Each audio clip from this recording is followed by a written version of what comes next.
All right, now what we're moving on to then is this idea of building electrochemical cells from half cells. All right, so you would think that, all right, we've got to consider the half cells first and then the cells. But the way you write it, the English convention is to put the full word first and then the derived word next. So it's cells and half cells, even though you build your cell from the half cells, if you know what I mean. It's like use and abuse. You know, use the standard word first. You have a diagram sheet that's got a setup, just a plain little setup for a cell. It doesn't need labelling particularly or anything like that. But the whole thing, where you've got this sort of arrangement, and we've had this several times now, where you've got your two beakers, solutions of ions in there, piece of metal of that, whatever that is. Let's just call this metal X, and here we've got 1 mole per decimeter cubed solution, whoops, lost the I, of ions of X. It doesn't matter what they are, they're very often going to be 2 plus ones. So metal X dipped into a solution of its ions. Obviously you're going to have other ions in there, they are as often spectators. We then have, over here we have metal Y. In here we've got our 1 mole per decimeter cubed solution of Y ions. Now nothing will happen, well, I won't say nothing will happen like that, but in order to, those are going to be half cells, and in order to compare them, we connect them up. We have up here our voltmeter, which is high resistance, so it doesn't really let much flow of electrons. So if you let the electrons flow through, well, you can't measure it for a start, but a voltmeter is actually giving you a comparison between the number of electrons on each side. But to complete the circuit so that that can actually happen, you have to have this thing called a salt bridge in here. All right, so that is very often drawn as a tube containing a solution such as potassium nitrate that will allow electrons to flow without reacting with either of the solutions that it's dipped into. A glass tube with sort of stoppered ends is ideal. We're going to use a bit of paper towel soaked in potassium nitrate. All right, so we've got 2 half cells connected up to create a cell. So that voltmeter will actually measure the cell potential. All right, we can't do the individual ones because that's where you need the hydrogen electrode to do the comparison against. All right, so you don't have a way of measuring an individual electrode potential unless you've got a hydrogen electrode to compare with. So what we will measure here is our cell potential, and then yeah, you calculate from the data book what it should be, and then explain if you can. Okay, what's actually happening here then is that we've got the 2 equilibria set up on the 2 electrodes, with one of the metals having a much greater tendency to lose electrons and become ions than the other. It seems like I'm sort of repeating this, but this is the sort of fundamental bit that you have to use to explain what's happening. So what you get, let's say, right, let's say that the, right, if this standard electrode potential for that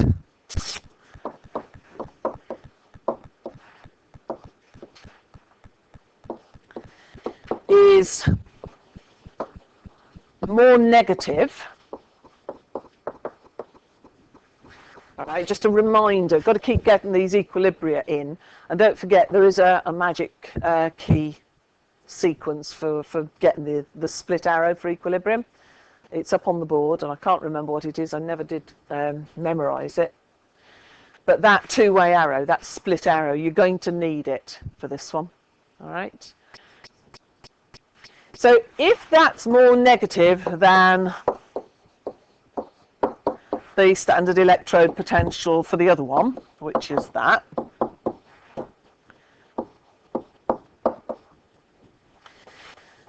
right, this means that X is more likely to give up its electrons, so its equilibrium is further to the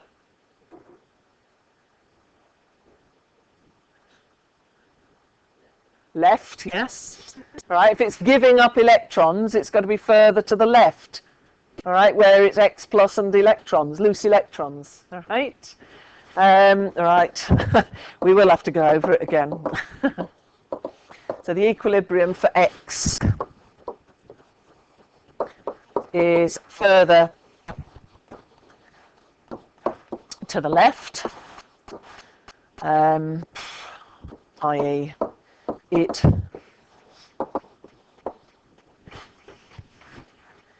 gives up electrons more readily than Y does.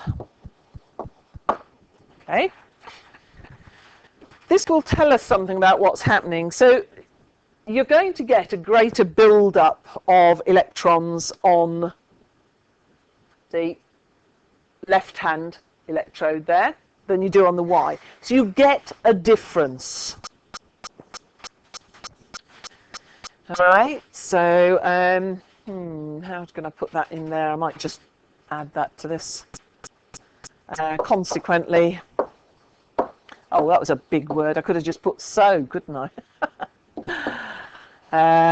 Dear, there. Yes.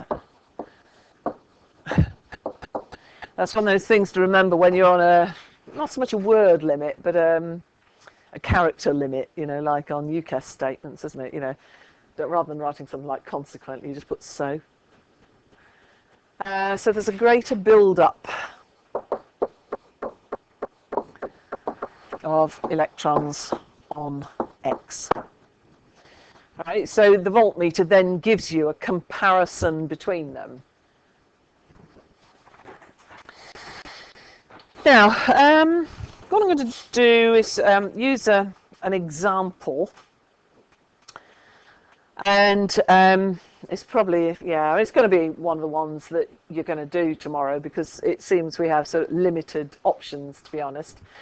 And this is just the one I happen to have in my notes anyway, which is probably because I think I stole them off Chem Guide. But if you take specific examples, and this one is if you combine zinc and copper half cells. Right, let's do that as a little sort of sub bit.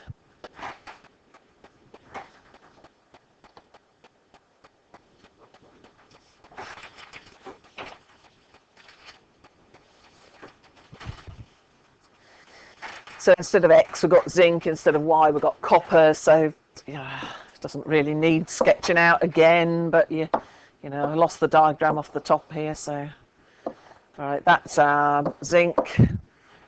That's our copper. Connect them up with a voltmeter. Do squiggly bits just to show that's wire. Right. Okay. Hannah's got to the final equilibrium video and yeah, that's the message I got. The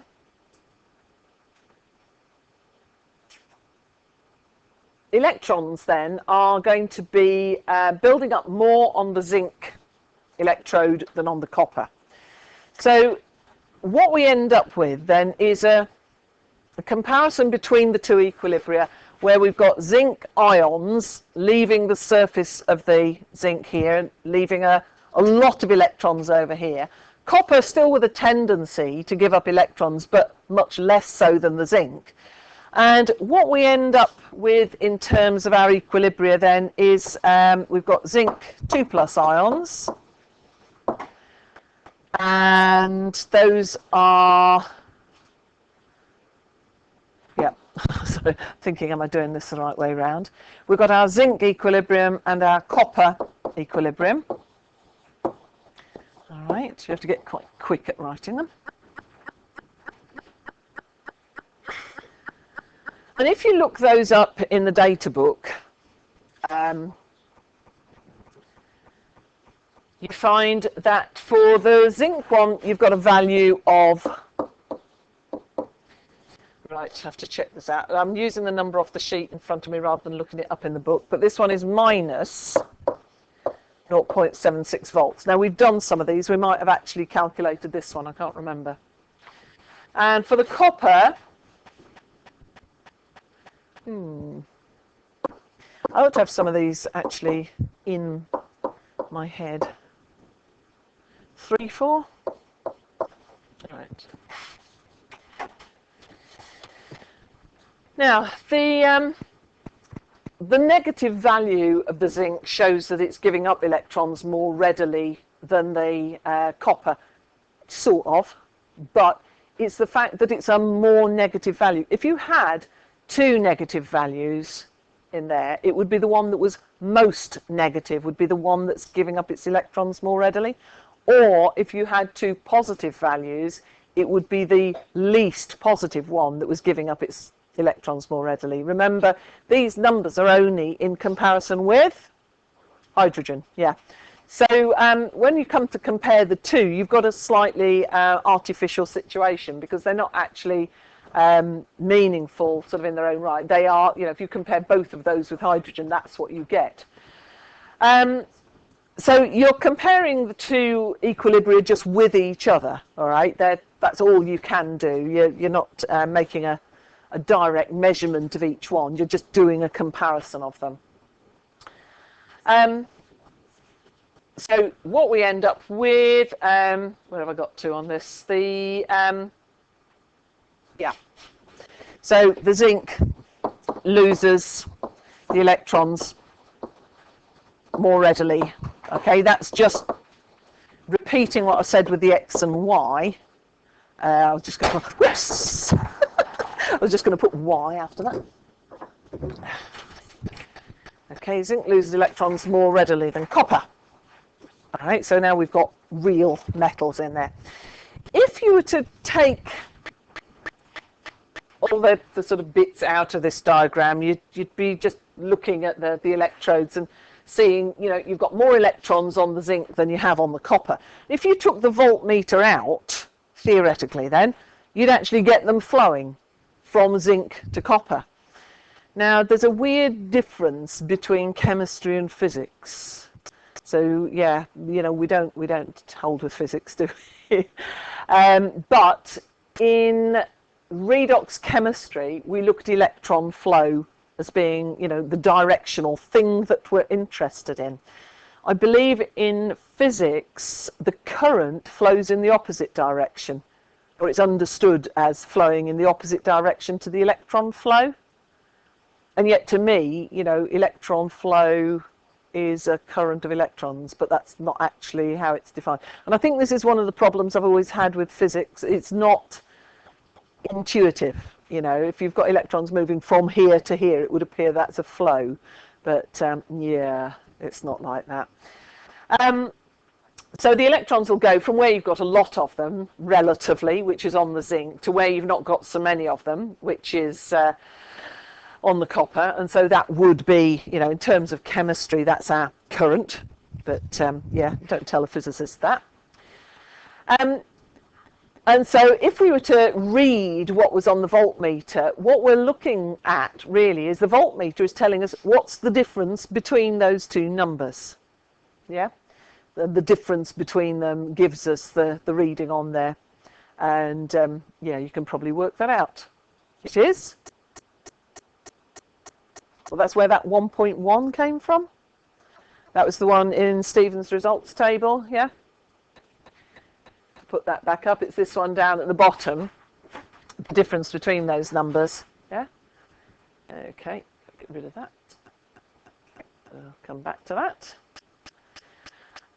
Right. Let's just stick another example on here briefly. let's do one that we won't come across, just to make sure that the same thing's happening all the time. You can get reactions between, you know, whatever sort of combinations you like, really. We were looking at the other options for metals yesterday, and, you know, sort of thought about iron, thought about nickel. We hadn't necessarily got the sulfates. They weren't necessarily soluble. The only other things we've got were things like sodium. I just see us dangling a piece of sodium into a... Yeah, it's not going to happen, is it? You know how reactive, you've got sodium, potassium, lithium at the top there, that we can't use those. But then there are other metals that we haven't got, partly because of expense, so things like silver, for example. But silver is actually quite a useful one. So theoretically, if you hang a piece of copper wire into a solution of silver ions, it doesn't matter what it is, one of them will cut, well, yeah, one of them's got to come out of solution and one's got to go into solution. There's a difference between them. I've given the answer away now, haven't I? Ah, dear. Right, reaction between copper as a metal and silver ions. Silver forms 1+ ions. It's a little bit strange because it's in the transition metals, but the reason is to do with pairs of electrons. That silver, although it's in the middle there, has got one of a pair. All right, so it's quite easy for it to lose that unpaired electron and become a 1+ ion. Otherwise, you're looking at ridiculous sort of levels of charge there. If you're to build it up, you know, from the two half equations, the two equilibria, as before, you would have, well, the way it would work, I'm not going to jump straight into the one I've got here. Let's just do some comparisons. That's one of them. That's magic. You take copper and you turn it into silver. Some sort of alchemy going on here. And then silver,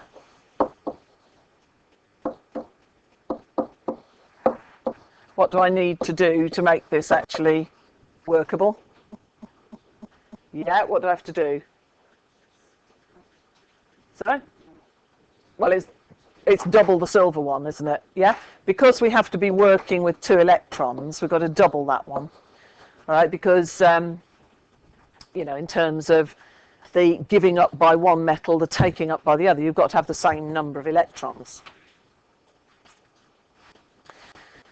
All right, now, if you look them up, if you've got your data book, you can look these up. We know what copper is.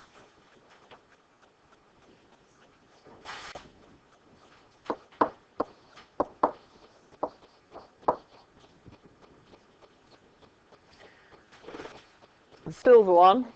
Anyone for the silver one? Not sure I can. Yeah, okay. So for the silver, all right, these are the electrode potentials we're doing over here. It's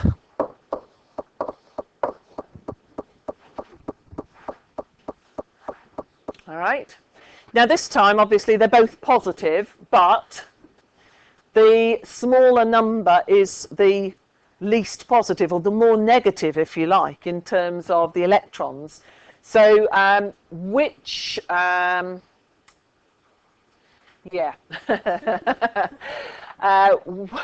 which one's going to have its equilibrium further to the left? Yes, that's the copper. So the silver is further to the right. So it's going to tend to be, and this is, I'm going to be jumping ahead a little bit here, but this is where I'm sort of starting to introduce this idea of the anti-clockwise rule, where what you're getting is it's actually going to be that one of the arrows. Now that's something you can't do on a word processor, I don't think, unless you draw them all, but you don't need to. I want to put the curly arrows in a minute.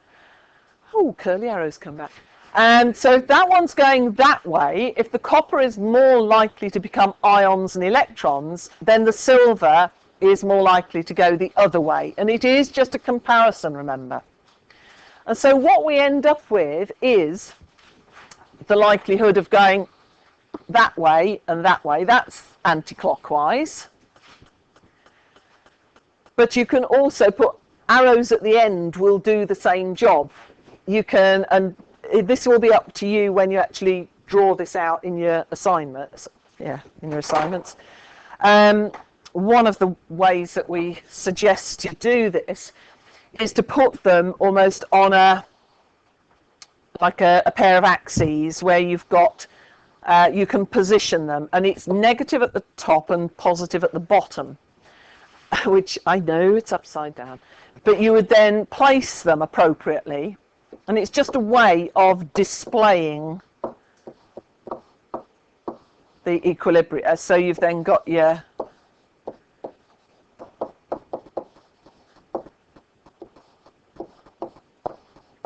them like that. You put your values over that side because they're sort of reading off on here, if you like. Okay. So you do that, and then you can. There are loads of arrow images in the shapes. I think it's in arrows, and you can make quite nice curly shaped arrows that show you that sort of effect. And using that sort of layout, you're showing which way this is going. So this setup would favour the movement of copper into solution, giving up electrons. Those electrons, of course, would then travel to be part of the silver, the silver ions becoming silver metal. And so what you would get, if you put a coil of copper wire into a solution of silver ions, you will get the silver depositing on the copper. You see a sort of grey fur, a sort of crystalline sort of fur builds up on the surface of the copper.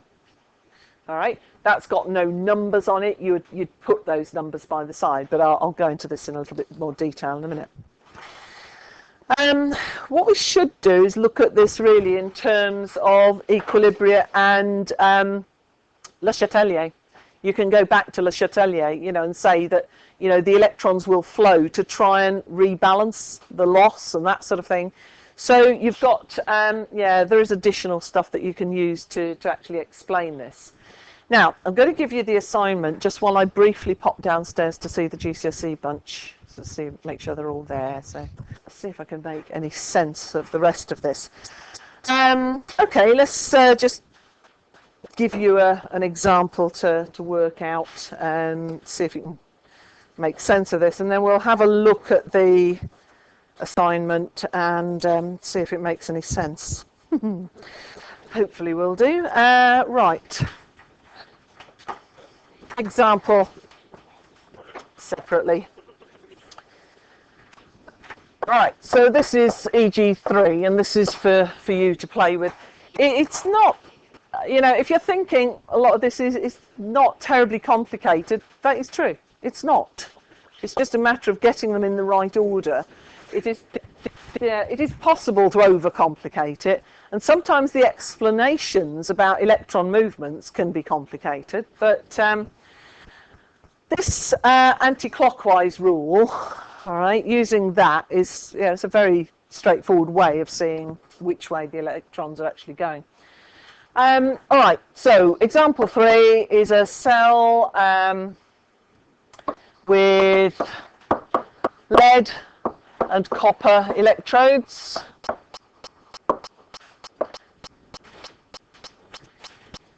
In solutions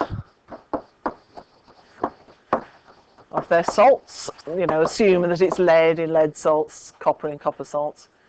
If you can find a lead salt that actually dissolves. This is a theoretical one, if nothing else. So a cell with lead and copper electrodes in solutions of their salts gives a voltmeter reading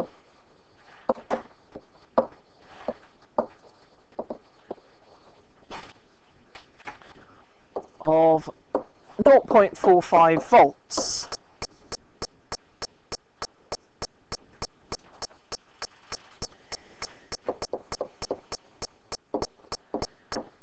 how does this compare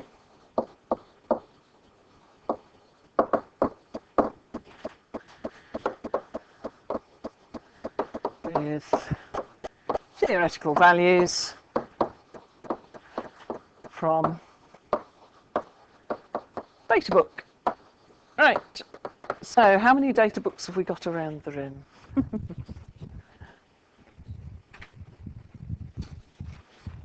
Okay, having a look at this then and how we might lay this out, you've got two equilibria here. The assumption is that you're working with 2+ ions each time. And so if you refer to the data book, whoops, not form, from, oh dear, really with it today.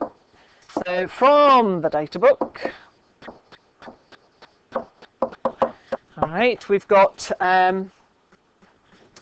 the lead one,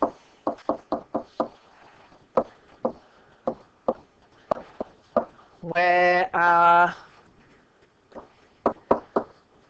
standard electrode potential,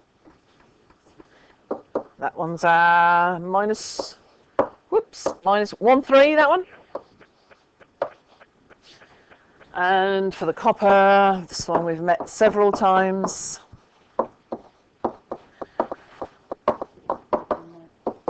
And that's our plus 0.34. Obviously, there are tidier ways of writing that bit at the end. And then if you... Well, I've got it the right way up already, haven't I? I should have put it the other way just to make it a little bit more awkward, perhaps. If you're laying it out, there are all sorts of ways. There's no sort of one style for doing this.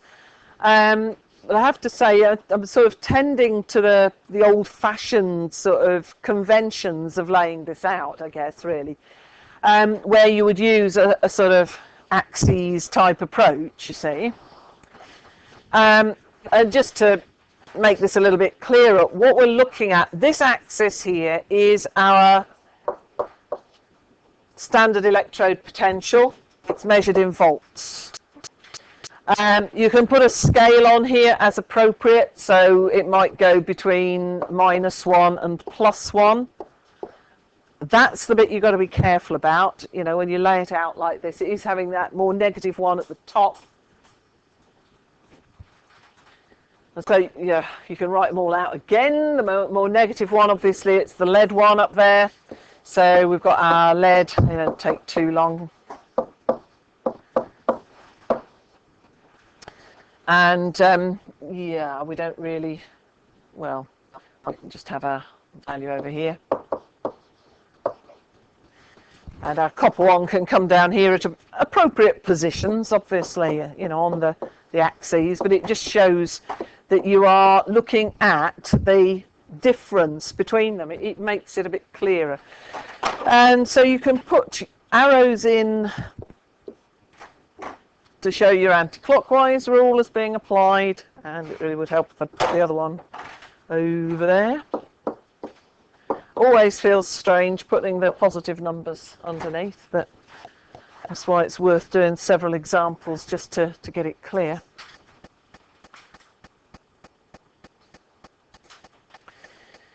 All right, and what you would get from this then, your cell potential, all right, E0 subscript cell is your difference between that. So that's our 0.47 volts. And that compares quite closely with the practical value. And so if you were looking at, you know, what reaction would occur between lead and copper? Would it be between lead and copper ions or between copper and lead ions?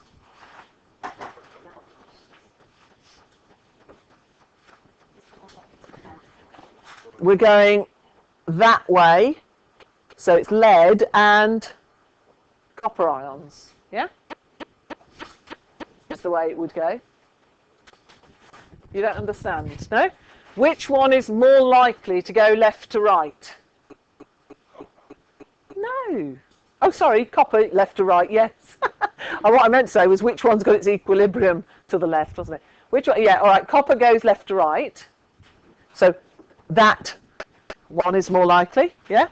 With the lead, it's more likely to go right to left. So you will get a reaction between lead and copper ions, but you wouldn't get a reaction between copper and lead ions.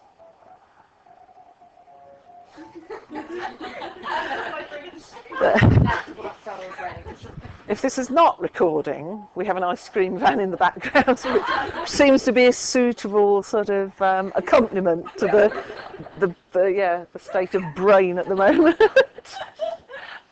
So it's just very, very appropriate. So are you getting this? If we were to highlight which reaction happens most likely, then it's right to left along the top, so that is most likely, and then left to right along the bottom, that is most likely.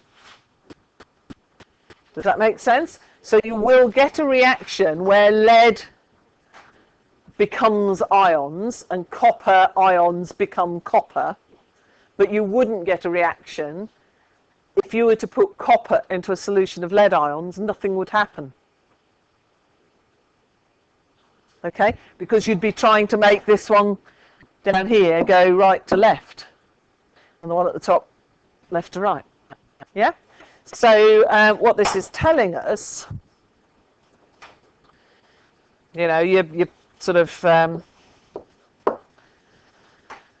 your reaction here would be that lead and copper ions will give you copper and lead ions, but you wouldn't write that as an equilibrium because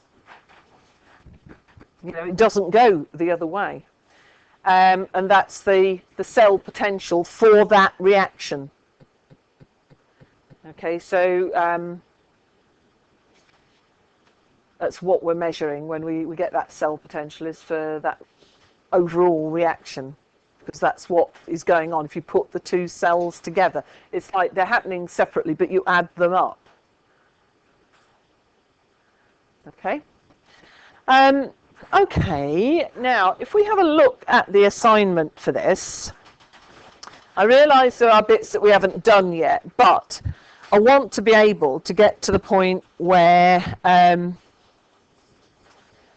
you can be getting on with as much as possible, so that that we've only got small bits of everything left. I don't want this to be getting tangled up, say, with the biology presentation and exam. You need plenty of time to commit to those. So if we can get the chemistry out of the way first, then potentially we can free up more time for the biology revision, which I think is actually really important on this unit. So tomorrow the practical will take virtually, like I say, no time at all. The calculations that go with it are not huge either, but bring your data books. And then I think I might go on and just try and finish off the last little bit of the chemistry, and thereby mess up my plan that's on the wall over there, but free up that little bit of time, little bit of extra time for revising biology, because I am aware of how much quite complicated stuff there is in the biology, and that exam is a bit of a game changer, isn't it? So yeah, if we can do that, that suits me anyway. So let's have a look at the assignment. You have 5 assessment criteria for this. Overall then, learning outcome 3 is to discuss the main factors in deciding feasibility of a chemical reaction. We haven't really mentioned feasibility directly, except in what I've just done. So I would say, is a reaction between copper metal and lead ions feasible? No. From the cell potential, we know that that's not going to happen. But we've got a lot of other calculations to do related to energy to actually confirm all this. And the reactions that you're going to look at in the cells that are part of the assignment, well, They obviously happen, otherwise we wouldn't be putting them in the assignment. So you know they're feasible, but you're sort of going to prove their feasibility by the value of Gibbs free energy, whether it's positive or negative, will actually determine whether a reaction's feasible. But we'll also link round to the equilibrium constant. So, you know, this is pulling in quite a lot of bits and pieces here. So 3.1, written a balanced redox equation for a reaction. 3.2, determined the standard electrode potential for a reaction. That should probably be standard cell potential. Don't know, really. No, that's all right. And then we get on to the other bits. Calculated the standard free energy, delta G naught. That's the Gibbs free energy. Explained feasibility in terms of Gibbs free energy and the electrode potential. Gibbs free energy, I've got to recap on that little bit that we did to do with entropy. Back at the end of the energetics bit, I just did a little bit on entropy, and I said we'd be back to that, so I'll have to recap that. And then also use delta G to calculate the equilibrium constant. There's a fair bit in that. Whether I'll get all that done tomorrow, I don't know, but even if we finish it off next Tuesday, that might mean that we're freeing up even if we only free up one extra session for biology, it will still help. Okay, let's have a look at the tasks then. The first one, task 1, just covers 3.1. When you write these up, make it clear which task your answer is, yeah, so that it's a lot easier for me to mark if I can, you know, find the bits, using all the sort of subsections and things. I'm assuming that most people have probably done the part A on this now, the nitrogen monoxide and silver and all that. If not, then you'll need to go back to the redox equations bit. But it is about explaining. So let me remind you again. This is I'll use Stevens as an example. Sorry? Question 8 off the yes, those A-level questions, yes. Yeah, it was the last one on there. Right. Now, if you start the beginning of this, it says deduce the oxidation states of nitrogen in NO and NO3-. You could just write 2 and 5. Now, that would be enough to pass, but if you have a look, oxidation states of nitrogen, that is how much Stephen has written about the oxidation states of nitrogen, how you work it out, what the rules are that apply to it. Because although this is an A-level question, and on an A-level question, on an A-level mark scheme, it would be 1 mark for saying 2 and the other mark for saying 5. All right, so you know that those are what you're looking for. Hopefully everybody's got 2 and 5 for those. What you get, the difference with access, of course, is I'm not just getting you to hit these odd marks to pass. That's not what it's about. And that's why you end up better prepared than A-level students. And those of you that have tried A-levels out will probably be realising that actually, you know, the way that we assess is actually preparing you better. Because you can prepare for an exam and know how to do certain things without actually really understanding it. So I ask you to, you know, explain. So it's things like here, it's pointed out nitrogen monoxide is electrically neutral. Let's enlarge it so you can see it. All right, you know, you copy it down if you want, but if they all look the same, I shall set you something else. Overall oxidation state is 0, but that's just a matter of going back to those rules for working out oxidation states. And then oxidation state of oxygens, always -2, except in peroxides and fluorides. And he's actually gone on and done way more than I'd have expected on that, and explained that in order to have an overall neutral molecule, NO, it's not got a charge on it. If the oxygen's -2, the nitrogen must have an oxidation state of +2. So it's really showing that understanding. Okay, let's just check which grading criteria you got. 2, 3, and 5. Right, not 1, but 2 is about application of knowledge. So it's applying your understanding of the the rules for oxidation states, isn't it? An unfamiliar example, perhaps. And then nitrate ions, the important thing is to spot that it's got an overall charge of -1. So when you add up your oxidation states, you have to be left with -1. The oxygen giving 3 lots, because it's NO3 minus. And, you know, I mean, it's the little things like the state symbol there can make a difference. The 3 lots of -2 gives you the -6. To be left with a -1, the nitrogen must be giving +5. And so, you know, it's that explanation. Whereas, as I say, in an A-level exam, that question would have got maximum 2 marks, I suppose, 1 for each of the numbers, 2 and 5, or +2 and +5, very important. Yeah, as far as I'm concerned, that's just pass. So it's looking at overall charges and, you know, justifying, and, you know, it was really clear. Then he did get a bit carried away here, and I wouldn't expect this at all, but yeah, it's explaining the different oxidation states of oxygen, and I thought, yeah, okay, that's more than I needed. Then going into part 2, where it says, if I can remember, right, yeah, write a half equation for the reduction of nitrate ions in acid solution to form nitrogen monoxide and water. So it's going through all the processes that we did when we were playing with redox equations generally. Sorry? The downward arrow on there. Yeah, I said that it depends what font you're using. This one, it's come up in Calibri at the top, but that tends to happen if the original is in the Royal Society of Chemistry font. Royal Society of Chemistry font is great if you are typing and printing only on one computer. But for some reason, and it's really good because it's got, you can get numbers and things over each other, which can be really useful. But you know, you get strange things happen when it gets converted into another font, and the downward arrow is one of those effects, that it was obviously an arrow from left to right. And so it's going through those steps that we had, as you've got in that handout, that, you know, the balancing you do with the atoms, not including oxygen and hydrogen. You do the oxygen by adding water.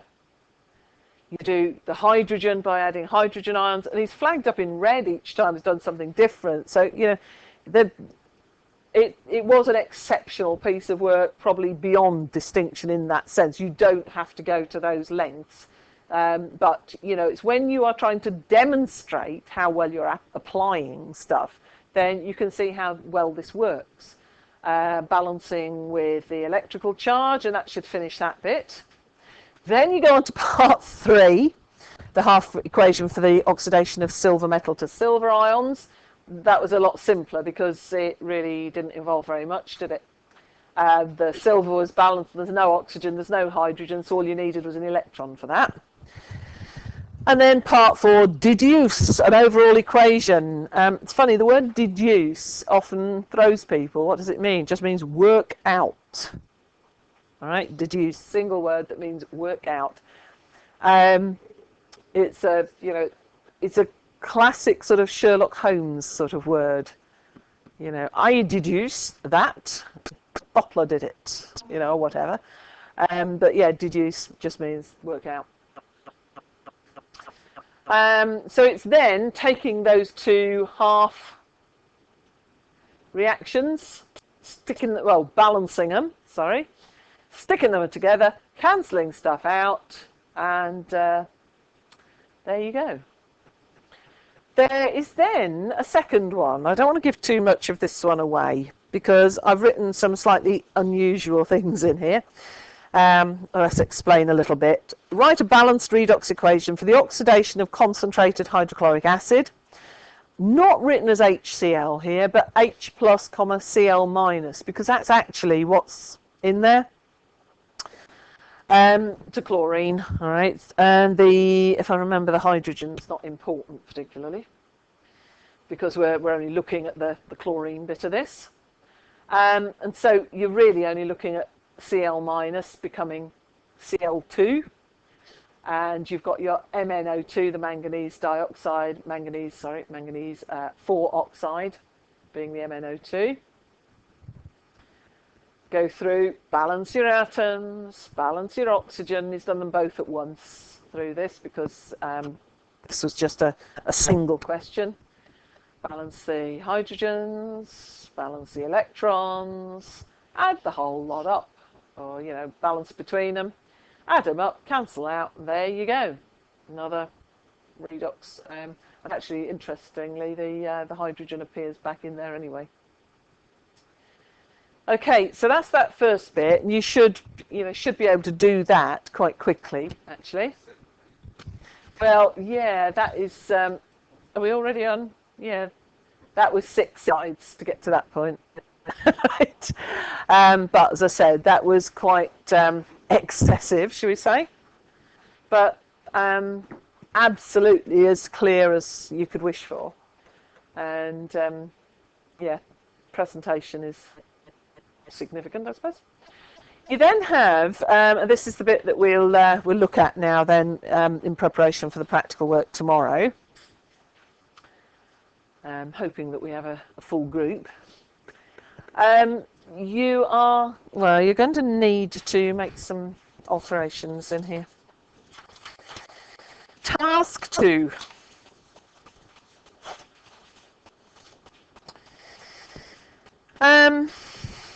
Is that the only place that actually appears? It is, isn't it? Oh, it's not so bad. Yeah. Wherever it says PB, yeah, just change it for MG. MG to MG2 plus, all right? Whichever, one of these you're looking at. And those 3 chemical reactions, of course, are the composite result of setting up a cell between, for the first one, a copper electrode, a zinc electrode. For the second one, a copper electrode and a magnesium electrode, it'll be, not lead. And then for the third one, a zinc electrode and a magnesium electrode. All right, or half cell, I should say. So those are the overall reactions that we can assume, well, we're going to prove are the ones that would be going on. Those are not equilibria. All right, they are like, let's just go back to the smartboard. They are like this final point that we've reached on here. What we did here is we set up, theoretically, all right, a cell with lead and copper electrodes in solutions of their salts. Working through, we found which way that reaction, or the equilibria were going to go. And so the reaction that would occur would be between lead and copper ions to give copper and lead ions. So you're being given those to start with. You're being given 3 reactions. Copper ions plus zinc, copper ions plus magnesium, and then zinc ions plus magnesium. So yeah, wherever it says PB, just change it to MG. Yeah, if you've got I should pass around the Tipex mouse. If anybody wants the Tipex mouse. Does anybody want the Tipex mouse?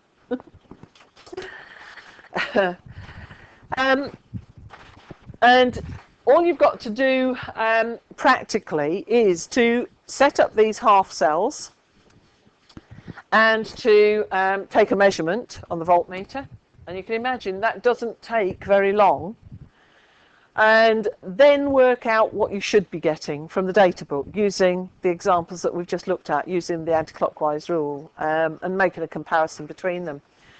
Now, if anybody finds a good explanation of why the magnesium ones are out, then please let me know, because the only idea that we have so far is what my predecessor suggested, which is if you compare the electrode potentials, the standard electrode potentials for magnesium, zinc and copper, the magnesium is just way more negative than the other 2.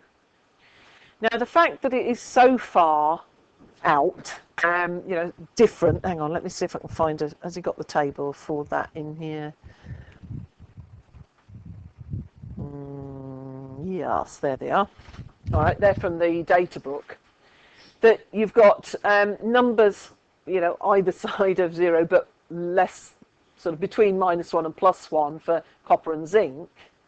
But then magnesium, minus 2.38. That is just, several orders of magnitude out, in comparison, isn't it? And so what does that mean? It means that the magnesium is far more reactive than the others. So we think, and it made sense, whether it's true or not, I don't know, that the magnesium, therefore, is so much more reactive that the magnesium solution gets very, very positively charged. And that then influences the movement of electrons. All right, in terms of the comparison here. I don't know whether we found any alternative suggestions on here. Not obviously. All right, conditions. Oh yeah, worth bearing in mind, these are all under standard temperatures and pressures. I don't know what the temperature will be in here tomorrow afternoon. But standard temperature, of course, is 25 degrees. I don't think it will be that. Don't know what it is at the moment. Don't think all right, okay. But it's not likely to be 25. Okay, I stand corrected. 24.7. We'll round that 25 and say standard temperature. Yeah, no wonder I'm sweating. Standard pressure, 1 atmosphere, or well, actually 100 kilopascals. We could find out what the pressure is. I'm not going to try and use the barometer thing, but we could find out what the air pressure is in Lowestoft tomorrow. We could. It's one of those things you could mention. We could make an assumption. Concentrations of solutions, you can assume that they're 1 mole per decimeter cubed. Jill's quite trustworthy when it comes to making up solutions. There are things that could have an influence. We don't use a salt bridge in a piece of glass tube with the ends stoppered, so you could have interaction with the potassium nitrate that's in the salt bridge. That's not terribly likely. But it's, the magnesium is the tricky one, and I think he's, just said that the source of error was to do with the magnesium or the magnesium sulfate solution. So, didn't really sort of try and pursue that. So it's, we know it's going to come out probably slightly wrong. What we can do is to make sure that, the solutions are as... the metals are as clean as possible, and taking the reading as quickly as possible, I would say. So you're going to have tomorrow 3 solutions, right? They don't all have to be photographed separately, but you've got the 3 sulfates: copper sulfate, magnesium sulfate, and the other one, zinc. Your 3 metals. It's not really significant that the metals are different sizes, and interestingly, the magnesium's the smaller one anyway. And then your multimeters, which you are now fairly used to using, they have crocodile clips on the ends of the electrodes because you're going to need to clip those to the metals. You have a little dish in which you're going to soak your piece of paper towel that acts as the salt bridge. All right, so you put your potassium nitrate in there, and you use a separate salt bridge for each test because they'll be contaminated otherwise, won't they? You have a piece of sandpaper to keep the metals clean, and then you have, actually you don't even need to set up 3 beakers because between you, if you label them up enough, then you just keep passing them around. And then that's the setup. You have your salt bridge between the 2, your pieces of metal held in the electrodes there, and you'll see that Stephen was wearing a nice pink nail varnish that day. I think those are Holly's hands. And so the setup is just like what you've done before. So you can imagine, can't you, that this is not going to take very long. You've just got to do 3 of those. So I think, if we put the first part of tomorrow afternoon over to this, then the second part I can move on and try and get some of the final bit done. And see if we can free up some time. So in terms of the write-up, it is usual sort of, that's a key to the materials. Method, fairly lengthy. Those are just the reactions that you've got on the assignment sheet, and then these were the results. Sorry, these are the standard data book values, and he started off by calculating the theoretical values using that sort of layout. Sometimes people use the arrows at the side. I'll show you where they are in Word if you're not sure. Oh, we are in, sorry? The downward arrow is just to show which way it's actually going at the end, if you like. If you go insert, is it under shapes? It is, isn't it? You've got a lot of arrows. You can use curl, bent arrows, and people will sometimes go for these sort of ones on the end. You could put that, put that there. If you put it there, you won't get it right. So, no, you then have to reflect it, don't you? I can't remember quite how to do that. That's it. It's a bit of a fat one now, but yeah, you get the general idea. All right, arrows are easy. Ooh, wrong one. What am I doing here? That, delete. Right. So yeah, working out the theoretical values for each one, and then those were put into the table alongside the experimental values and explanations suggested. All right. So that's fairly straightforward. Now, the other part of this, there was, the bit about Gibbs free energy. Obviously, we've got this to do yet, and it's just some calculations that end up with some very curious numbers. Yeah, they're very straightforward calculations compared with the ones you did in the last assignment. But you get, for example, the equilibrium constant for the reaction between the magnesium and copper. The equilibrium constant is 1.123 times 10 to the power of 92. It is a big number. Thank you. Yeah, that's important. Now, what is the equilibrium constant? Concentration of what's on the top? It's the products on the top, isn't it? And the reactants on the bottom. So if it's a big number, it means that the number on the top is big. So the products are big. So these go practically to completion because the number on the top is huge. So that's what that means. But I'll come back to that anyway. So yeah, you will get some ridiculous numbers out of that. Oh, that was the last bit, wasn't it? There was the Gibbs free energy bit in here. We're back to natural logs again. Yeah, the Gibbs free energy just comes out at positive numbers, and the positive number for Gibbs free energy just says it will happen. It's as simple as that. All right. So we will, yeah. He's given a bit of background on entropy, but that wasn't the sort of approach I was using on those. But we'll. Right. So those are the bits that are left to do. Okay, let's stop it at that point.